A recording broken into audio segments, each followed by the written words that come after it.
Another asteroid horror because we have a second killer asteroid spotted hurtling towards our planet this Christmas. NASA reveals Earth will get a close visit from two huge asteroids this Christmas, as a second giant space rock is about to hurtle past our planet. This according to Express UK Wesley Hudson. People will be feasting for their Christmas leftovers on Boxing Day. Monstrous asteroids will be hurtling past them. December 26th is the date this is supposed to be taking place. The planet is due for a close encounter with a huge, massive asteroid called 310442 2000 CH59. This was revealed by NASA's Jet Propulsion Laboratory on its NEO's Close Approach Tracker. This huge asteroid is believed to be up to 600 meters wide. That's about 1,800 feet wide, so that's pretty huge, as you can understand. And it's big enough to destroy a city if it impacts us.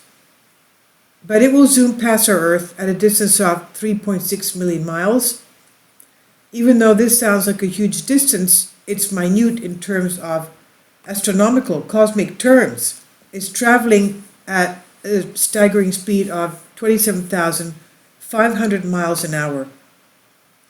This is following last month's news of another huge, massive rock due to pass the Earth in only 6 days before this new second one, the 2000 CH59.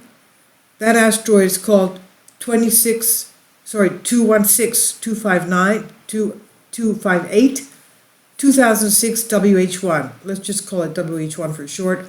It's almost the same size. Now, many times the astronomers have told us that most of the times asteroids don't come in alone. They come in binaries or in groups. So if they're almost the same size, who knows, maybe they're from the same group. Because they're basically the same size and the same time period. Now, that will make the 3.7 million mile close approach to Earth, December 20th. The 1,600 foot asteroid is almost the same size as the World Trade Center, and it would cause a significant amount of damage if a collision took place. It's not thought that it will. And that speed is about 26,843 miles an hour. Now, there's a number of different space objects that have the potential of striking our planet. An asteroid is made of metal or rock, while a comet is made up of ice and gas. It doesn't mean that the ice and gas doesn't have the potential of devastating Earth. We've had comet impacts on Earth before. One of them was thought to be what created Hudson Bay. Now, they become meteors when they hit our planet, and the objects which fall to Earth without burning up are called meteorites. A new study shows that the catastrophe-induced asteroids hit the Earth much more frequently than we thought before. Scientists analyzing the Australia crater of Wolf Creek recently said that they believe that it's to be the second largest impact crater on Earth. From what I previously found, Australia has about 50 confirmed impact craters. Of course, we have them all over the Earth, and a lot of them in North America. Now, the experts found the cosmic collision took place there more recently than expected. They claim that the crater was formed when a 15-meter wide, that's only about 40 feet, so that's not that great, 40 feet meteorite weighing about 14,000 tons smashed into the ground at about 38,000 miles an hour. And it exploded with a force of half megaton of TNT, which is roughly the equivalent of 36 nuclear bombs. The University of Wollongong's Professor Tim Barrows led that international research, found the object likely hit Earth 120,000 years ago and not 300,000 years ago. So they found that it was more recent. And the findings prompted Professor Barrows to increase the estimate of how often the Earth is struck by celestial objects. And he claims a similar impact could occur roughly once every 2 centuries. That's astonishing.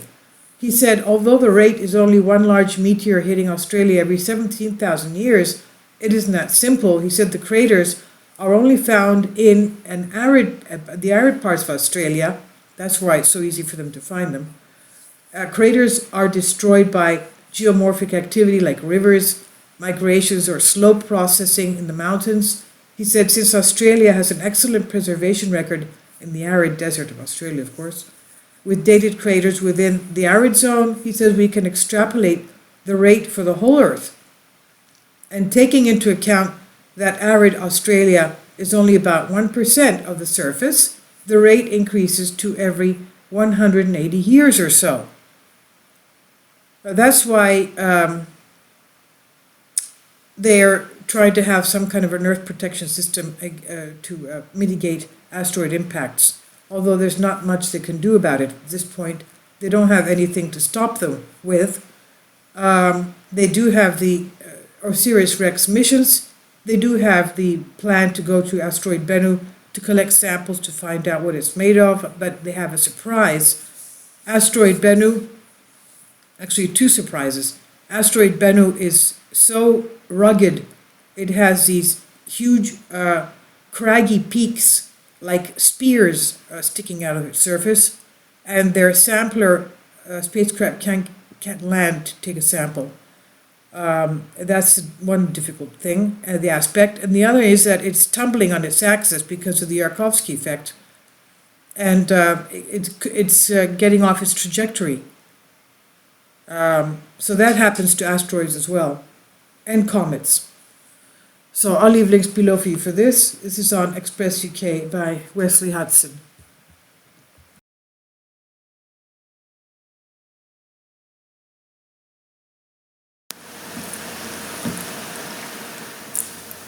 If you'd like to join me on my Patreon account, you will hear content not covered by mainstream media.